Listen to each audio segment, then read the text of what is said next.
Sometimes we wallow, sometimes we win. That is our motto, sometimes we win. Don't give us the bird, don't give us just the guy. We try our best, and we're successful. Come watch our show, remember sponsors, it's time to start the coming show. Don't give us the blood, don't give us a stink eye. We try our best, from betting weekly, because we win. That is our motto, sometimes we win, sometimes we don't win. Don't give us the blood, don't give us a stink eye. We try our stink eye. We try our best, and we're successful. And we're successful, don't watch our show. Remember sponsors, it's time to start. Enjoy the show. Well, welcome in everyone. What an intro that was today. Betting Weekly live with Steve Wyss, and welcome in return to RJ. How you doing, Mr. Ryan Guertin? Steve, good to be back with you, buddy. Good to be back representing the team. I'm doing pretty well, thanks. And I'm excited for a large slate of sports, right? From the court to the football field to the pitch. So it's great to be back, and excited to chop it up with you. Yeah, welcome in everyone. Ming Chung, Duncan, good to see. And who's the new guy, says Nigel. Yeah. But I mean, it's what we got on the slate today. We've got a really in-depth preview for NFL, Thursday Night Football, Steelers go to the Browns. So we're going to get your insights on that. You've got a college basketball pick as well later on, which we're going to talk about. I'm going to start things off soon with a bit of soccer action on the field. We've got a couple of big playoff games in Sweden, which I've got some insights in. But RJ, it's been a while. How's it been going? I hope you've been keeping well. I know you've been branching out with a few things. NFL, getting more into that. So it's good to see you really sort of branching out, like I said. Yeah, it's as most know who have followed me, I've mainly focused on soccer or football, if you will, depending on where you're from. And I decided that based on how I approach games and basically the amount of action there are, especially for the U.S. sports right now, right? College basketball, NFL, there's money to be made, and I decided to branch out, focus on the NFL. Not really so much college. College football to me is a little bit tricky. And then college basketball, right? I had really good success in the tournament last year and decided to carry that over. So the season has started a bit slow, but it's starting to pick up. And I'm excited because college basketball runs from now, obviously, as those know, through about the beginning of April. So we have the next few months of a lot of sports to keep us busy, and hopefully we can provide the community here because we win community with winners from various angles, from various sports. Yeah, absolutely. Well, we're on the back end of an international break in soccer. Thank God. The club the club action is back. We're starting today. We've got a few matches which I'm going to talk about, but the meaty leagues get back in action tomorrow. Everyone's really excited. Watch out for the Premier League show with Nigel, Jack, Dan. That's going to drop today. It might have already dropped. I'm not sure the timing of it, but that's back. Betting Weekly Extra Time with me, James, and Dan. That's going to be out tomorrow, and it's exciting that we're going to get club soccer back. No international breaks now until March. So that's really good stuff. Yeah. A lot of business to be taken care of in certain parts of Europe, and I'm going to kick things off with this today. I do have a couple of bets today from my angles. I thought it was a bit unfair just to lean on you on the NFL, RJ, but we've got Allsvenskan, the top division in Sweden, the playoff game, Landskrona against Varnamo. There's a couple of super and relegation playoffs as well. So what happens here is they play each other twice over the two legs. Whoever gets the best score over the two legs on aggregate will be promoted to Allsvenskan or relegated in the case of Varnamo. And this game here, Landskrona plus 250, Varnamo plus 125, and the ties plus 220. A really low goal line of under 2.5 goals is minus 190. And I really like Varnamo, the Allsvenskan team, in this matchup, RJ. Minus 0.25 on the Asian handicap, minus 120. And there's the main reason for that is because history is very much with the team from the top division here. Mm-hmm. The last 6 years, the Allsvenskan side has won the first leg on all of the last 6 years. And the gulf in class is quite a lot between these two divisions. I mean, last year, Bromma Poikina won this first leg 7-0. That's not going to happen here. But, you get my drift. I just think it's a case of mentality, pressure, quality. Golfing quality is quite big. Varnamo, actually, there were worse teams above them in the table, in my opinion. That it's a tough draw for the playoff. Landskrona stuttered. They have no momentum. I mean, it looked like they were going to get automatically promoted, but they've only had 2 notable wins in the last 9. Scored 10 goals in that period. Their form has gone. This is going to be played on a grass pitch in the town city of Landskrona. And the temperature in Sweden is really low. It's going to be around 30 Fahrenheit mark, if not less. About freezing. Yeah, all these games are going to be played in really cold conditions, especially the one in Stockholm I'm going to talk about soon. So we're looking at a low-scoring game, I think. It's just the way it goes. But I think Varnamo get this done 1-0, 2-0. I'd be really surprised if they lost the game. So minus 0.25 on that Asian handicap for me. RJ is my best bet of the day. I don't have many bets today, but this is it, Varnamo on that handicap. And the other match I really want to talk about is FC Stockholm. Full name, FC Stockholm Internationale, which is a very interesting name. Now, this is it's GIF Sundsvall. This is the Super Etten playoff game against the team from the 3rd division. And FC Stockholm have got a very interesting story. The temperatures here are even lower in Stockholm. We are talking about around potentially feeling like 10 Fahrenheit in this game. It's really cold. I mean, I was just out walking this afternoon here, and it's about in the 30s, and I didn't feel like kicking a ball. So I don't know what these guys are going to feel like. I mean, we once had a conversation on a show, RJ, about how low temperatures affect athletes, and everyone says, when the temperatures get low, when the weather gets bad, get on the unders. And sometimes it's for obvious reasons. But in terms of pure athletes, I know you had an angle on this before. Human beings just don't get up to full speed, do they, when it's this cold? Especially no. Yeah, and I don't remember the exact scientific details I had, Steve, but we did talk about this, and it does have an impact. I think it does impact people's preparation, right? When you start off cold, for instance. I mean, I don't want to use this as an example, but when it's really cold out, you start your car up, right, for a very long time. You let it warm up typically before you take it on the road. And honestly, like human beings, they need to adjust to the weather. It can do negative things towards your muscles, right? Your fast twitch muscles as you prepare for matches. So, does it necessarily mean matches will always go under? No, right? I mean, we know that is very variant, but it does have an impact on the matches. And typically, when we target goals, right, we try to avoid that when the matches are very cold. And I agree with you. I think goals will be slim in these matches. And then, I'm very interested to see the outcome in the Stockhom Sundsvall match, Steve, because the Division 1 Nora, which is a side that a league that I look at quite a bit, are actually favorites here. They've been backed as well. Matchup. So they are minus money, minus 122 now. FC Stockholm Internationale, and if they finished second in their division. The team that won it, called Umeå, only lost twice. They won 22 games, so are very unlucky to run into that monster of a team.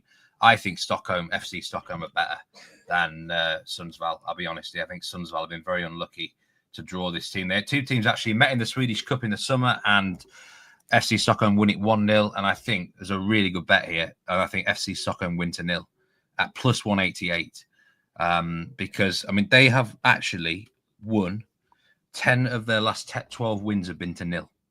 They're an unbelievable defensive team. They've got a manager called Rickard Norling who actually won the league title in the top tier with Malmo and AIK in the last decade. This is like sort of Arsene Wenger suddenly rocking up and managing in 3rd division France, or Jurgen Klopp managing in 3rd division Bundesliga. I don't really know why he's here, Rickard Norling. I think it's to do with family reasons. I read an article about him today, but he's a top manager managing this FC Stockholm team. They're well backed. I think they've got some money as well, the club. So he's not just doing it for a few cent here and there. He will be well played. But I remember this Norling. He won the league with IFK in 2018, and that was the best defensive team I ever saw in this area of Europe. They only conceded 17 goals in 30 games, and he's always got win to nil written all over him. 6-1-0s in that 12-game period. This guy loves to win to nil and find a way. And Nigel's asking there, are the conditions as much of a concern for Scandinavian players? Well, yeah, it is a good point. They are more hardy up there. It's probably not so much the Swedes. Certainly the southern half of Sweden is actually quite, that's decent weather, actually. It can get very warm there. So I think this is unusually cold for Sweden, even for this time of year. The north of Sweden is different. GIF Sundsvall, for example, they probably will be used to quite cold conditions up north there. I think all the games today probably are looking like unders here. But I do like Varnamo minus 0.25. Let me just put the graphic back up. Varnamo minus 0.25 in the Allsvenskan playoff, and FC Stockholm win to nil against Sundsvall. The other game, Lunds against Ostersund. People might recognise Ostersund, a former team that Graham Potter managed, the Brighton and Chelsea manager. Lunds were in a different tier to FC Stockholm, and I don't think Lunds are quite as good. But Ostersund have one away win all season. I wouldn't get involved in that game, but I wouldn't be surprised if all three of these games go under 2.5 today. Yeah, I wouldn't either, Steve. And I think in Varnamo's case, they are missing. I don't know if Luke Leroux, is he? Do you know his status today? He's one of their core midfielders. I know he's participated in the tournament for South. I did look at the team list for this game. And Varnamo. The thing with Varnamo, they do have quality players, like genuine Allsvenskan quality players, like Kalu Zelkovic, Venderson, and Erik Larsson. Sorry, Victor Larsson. There's so many Larsons up there that always get mixed up. The squad is a lot better. I've only got down one injury, and that is Gustav Engvall, who is doubtful. He might play anyway. This is usually quite a reliable source. But you never know, do you? It's been so cold. You never know. Someone might have picked something up. Diego says, River Plate and Toleras in Argentina are my locks for today. Welcome into Diski. And Diego, the Sweden game is 2 legs. Yeah, I think definitely look out for draws in the Super Retten playoff game, because the golfing class isn't as big normally. The Allsvenskan playoff game, as I've said before, the last 6 home legs by the Super Retten team have lost it, and there's reasons for that. It's just they're not as good. And Rickard Norling definitely would be Nigel Seeley's sort of manager. He would love Rickard Norling. I tell you, I love Rickard Norling back in the day. I remember that season. I was backing IFK in various different categories, and his teams play always the same way. Defensively, very, very sound and structured. So I think certainly them to keep a clean sheet today. River's been backed all day, says Dan Robert. Yeah. And Diego wants to bet minus 1.5 goals in super heavy winter weather. That's a brave one, Diego. But we're not talking. It's not going to snow here, by the way. It's just going to be really, really cold in all the games. So those are my 2 bets today on the soccer. We are going to move to NFL now. We've got Thursday night football, and we've got the Pittsburgh Steelers going to the Cleveland Browns. Steelers minus 1.95 on the money line. 3.5 handicap. You can adjust this handicap with using the sliders on Bet Rivers, which is really, really good. Same with the points total as well, 37. If you don't like the 37, you can go up or down. You can get different sort of odds there. We're going to talk about touchdown scorers soon. I'm a Ravens fan, so the result of this kind of does impact me. I will be cheering on the Browns tonight in terms of my support. However, you might be putting a bet on the board here, RJ, which will force me to think otherwise. What's your feelings of the game? Yeah, this is the AFC North, right? Divisional matchup. The 8-2 Pittsburgh Steelers versus the 2-8 Cleveland Browns. Pittsburgh over the course of the season, they've averaged around 24 points for and about 16 against. The Browns averaged about 16 for and 24 against, right? So tale of two opposites there. Looking at some of the recent results, the Steelers are on a 5-game winning streak, including their 18-16 victory over the weekend against Baltimore, right? That hard-fought divisional battle. I mean, you even had Justin Tucker missing a couple field goals, which was rare, but he's also, I think, struggled a bit from his predicted contributions to the team, right? He typically is automatic. So looking at some of the away results, for Pittsburgh, right? They defeated the Falcons, they defeated the Broncos. They did lose to the Colts on the road, and they beat the Vegas Raiders and the Commanders. Looking at the Browns at home, one of their only victories as of late was against the Baltimore Ravens at home, right? 29-24. They were 9.5-point underdogs, and they won outright there. So it just goes to show, right, that with the divisional matchups, you really never know. But I'm basically under the assumption here, and my predictions are, like, I don't want to overthink this. Like, the Browns just aren't a very good team, right? That's we know that they're 2-8. They have a hard time with score production outside of that game against Baltimore. And let's be clear, right? Baltimore is a good team, but they're very ebb and flow, right? You never know. They're tough to predict. Actually thought, I watched that game, it felt for the Browns like it was their Super Bowl. They know they're not going to be doing much this year, and they've just raised their level for that game. Whether they can do that again against the Steelers, because it is divisional, maybe they can. But I mean, there was a comment just came up on the screen there that agreed with you. Browns are awful, aren't they? Really, it's just motivation could be. Who knows what state they're in tonight? Who knows, right? And they started the season with Justin Fields, right? For the first 7 games, he played pretty well for them, right? And I think he threw for like 1,100 yards, 5 touchdowns, 1 interception, really strong passer rating, right? And he had a couple. I think he had close to 4 or 5 rushing touchdowns, so he was doing very well. And now they bring in Russell Wilson, right? The guy who they brought in and expected to lead this team to the playoffs, right? You look at the team from an injury perspective. Alex Highsmith is out for the Steelers, the outside linebacker. DeJuan Jones is on the IR, the offensive tackle for the Browns, right? He fractured his fibula, so he'll be out. I do look at a lot of statistics, just like I do in soccer, right? The Pittsburgh Steelers are 8-2 against the spread, right? The 5 straight against the spread they've covered. Cleveland's 3-7. One of the things that really stood out to me overall, and again, just to Ming's point, the Browns just aren't a very good team. And for their team total, I think their line for team total has been around 16, 17 points per game so far this year. They've only exceeded their team total in once out of their 10 matches. So they're 1-9 for their team total this whole season. And the Pittsburgh Steelers have only allowed their opponents to exceed their team total 3 times out of their 7 matches. Cleveland, on the other hand, has allowed the opposing team to exceed their team total 6 out of the 10 matches so far this season. And I expect Pittsburgh to do that. They did come off a hard fought match, right? We know that against the Ravens. They snuck out a win by 2. But I have a feeling, and I think it's most people feel this way, especially where the money's going, that the Steelers should win.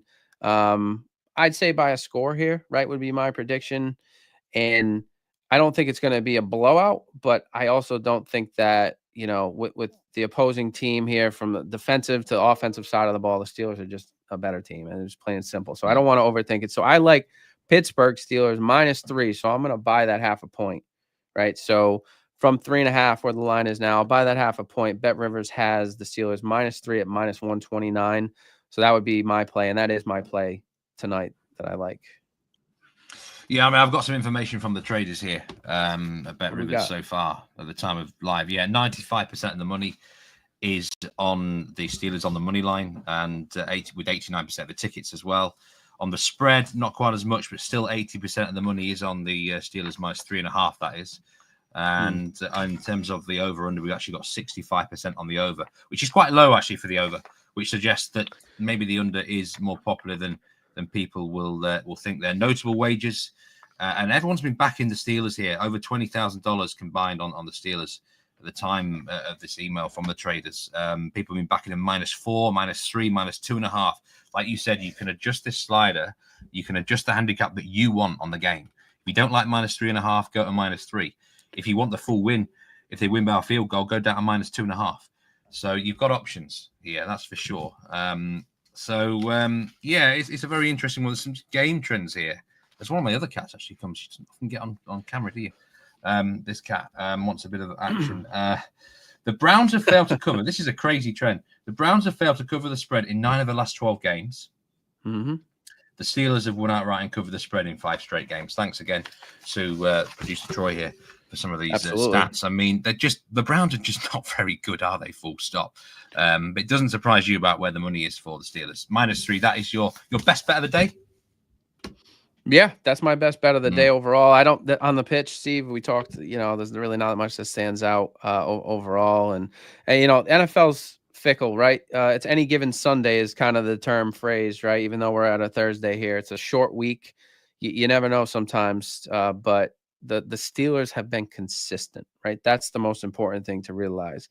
If you look at the Ravens, for example, right, they're a bit more inconsistent. So what I try to do is just target the consistent teams against the consistently bad teams. We know if the lines are priced right, which they usually are, right? The books are always spot on typically with the lines, but I think we got a little bit of an advantage here.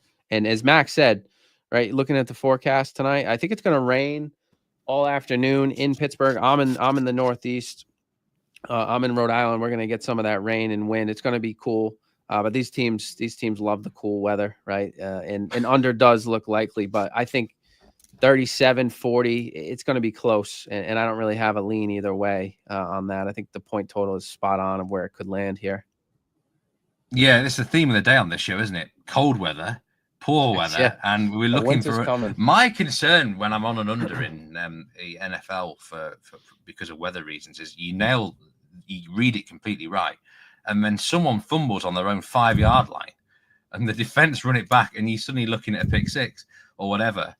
And suddenly you're in a little bit of trouble because the defense is just, the Steelers defense is strong. I've got to be honest, annoyingly strong from a Ravens fan perspective. They've got a field goal kicker. One thing I do like about the under is they're raining field goals. The Steelers. I mean, they'll take the 3 points over every time. The percentage team, they'll trust their defense. Just some odds to win the AFC North here. Steelers -157, Ravens +130, Bengals and Browns, whatever number you want, really. But, I got to be honest. After they beat the Ravens the weekend, I think the Steelers at -157 might get the job done. I mean, a lot's going to depend on that return game. If the Steelers won that, you can almost lock them in for the division, really.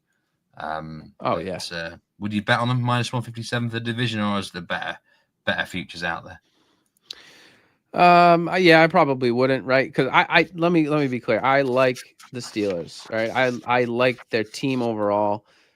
I've always not been a massive fan of Russell Wilson, right? I just don't know. He's somebody that inconsistent. Yeah, he's a bit inconsistent, right? And I'm banking on the team play really here to get it done, especially the defense, right? As we stated, the Pittsburgh defense led by TJ Watt is, no joke. But then you got Myles Garrett on the other side that is a disruptor, right? And could cause problems. So it's like, it's going to come down to, managing the game, right? Turnovers, right? I think Pittsburgh's been pretty successful because of their turnover rate, right? They've forced a lot of turnovers, right? They've had a lot of 3rd and long sack fumbles, right? So defensive play is going to be paramount here for the Steeler team, I think, to overcome. Yeah. We're just going to have a talk now about potential touchdown scorers. As we can see there on the list, of favorite to run one in is Najee Harris today. Even money you can get on him for an anytime touchdown scorer, +440 for the first. George Pickens, got some stats about him actually here. He's +185 to score any time. On the Brown side of things, Nick Chubb at +132, and then Njoku, the tight end, at +255. Pickens has recorded 74 or more receiving yards in 4 straight games and 5 receptions or more in 4 of his last 5 games against AFC opponents. Najee Harris has recorded 18 or more rush attempts in all 4 games since Russell Wilson became the quarterback. Again, some great stats from our producer behind the scenes there. This might not be a game with many touchdowns. So is this one of those matches where you might actually even look at the first touchdown scorer, RJ, rather than any time to get a bit more juice? If you had to pick a first touchdown scorer here or any time, who would you be looking at? Yeah, I part of me likes, and I'm on the Steelers, right? Part of me likes Jerry Jeudy. Jerry Judy's been playing very well as of late. You know, at plus 255, I think that was any time. I'm not sure what his first was. I think it was maybe even plus 1,000. But I would look at Pickens. Otherwise, yeah, like Jerry Judy's plus 1,100. I mean, again, I believe in the Steelers tonight, but you know, I think the Browns will get on the board. Jerry Jeudy and or Pickens at plus 800 would probably be my pick for first time, you know, just because of the value there. I think there's good value. But in the meadow, we could build a snowman. There's Ray dropping the Christmas tunes. And Wilson anytime, you know, if this was Fields, I'd feel a little bit more better about him anytime. Russell Wilson plus 460 there. Plus 460 yeah. Russell Wilson anytime. I mean, he does. I mean, it all depends where they end up, don't they? The problem is in the red zone, they're a little bit light, aren't they? They'll take the field goals when they can. So, but it might not be a game with that many touchdowns, really. You know, for those looking for a bit of value, the first might be an option. Put us in your comments if you are backing anyone on the touchdowns for this game. So, yeah, RJ's pick for this Thursday night football, Steelers -3. Simple, -3 on the line. Before we go, you've got a basketball tip for us. This was a last-minute edition. I've not got a graphic for this, but it's in the match. Let me just get my notes. Indiana against UNC Greensboro. And the pick is going to be on Indiana, -17.5, I do believe. Again, you've got to use your sliders. But talk us through this one in the college basketball. Yeah, so sorry, Steve. The Indiana Hoosiers versus UNC Greensboro. Looking at the odds right now, they're around -18, -17.5 on the spread. Indiana have started off their season quite well. They're 3-0. They are going to be at home, welcoming the UNC Greensboro team, who offensively and defensively have been, you know, I'd say middle of the pack. Looking at some of the data that I use, they're ranked 16th in the country, by the way, right? So top 25 in the country.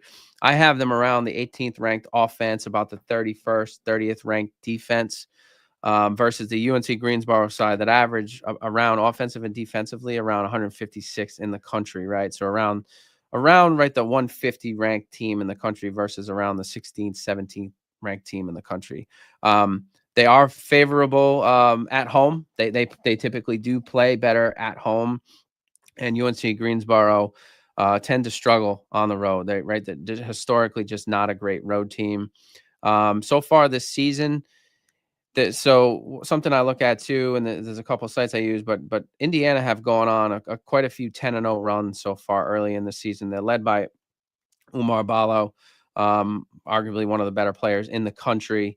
Mackenzie Mbako, Malik Renew, Trey Galloway, Miles Rice, right? This team is very well balanced, right? They typically get production from not just one player, but multiple players. And when I target teams, especially in college with large spreads, I want production to run through the team, right? I want to, you want to see good playmakers with a well-balanced attack. I mean, because last night, right, I was on Gonzaga -33.5. That's a lot of points, right? That's a lot of points to cover. And they won by, I think, 41. But they played a team that front to back, they were completely, it was a big mismatch. And Gonzaga is a very well-rounded team. The production comes from multiple players. And I look at this situation tonight from an Indiana perspective versus the UNC Greensboro side, who, you know, they got about 5 people that play a very large amount of minutes. And then their depth, their bench is very, very weak, especially compared to the Indiana side. So I would look to see, probably a 10-point lead, arguably in the first half for Indiana. And then as you see these teams, they just they make their adjustments. They come on in the second half and they really just start taking off and blowing some of these teams out. So, Indiana at home, a big mismatch here. I like the price. So -18, but you can buy, again, a half a point. I think it's -116 on Bet Rivers. I'd buy the half a point, -17.5 or -116. This is a play that stands out to me tonight in college basketball on this Thursday. Very good point. Yeah. I mean, I was talking with Jimmy Ott on the show last week, and from Sports Betting Paradise, and we had a very similar matchup where he identified a clear mismatch, and the chance of a big beating, and it happened. So this is the sort of anglers we want on Betting Weekly Live, RJ. So Indiana -17.5 in the basketball there. Best luck with that play. Reminder, RJ's best bet of the day in the NFL, Steelers -3.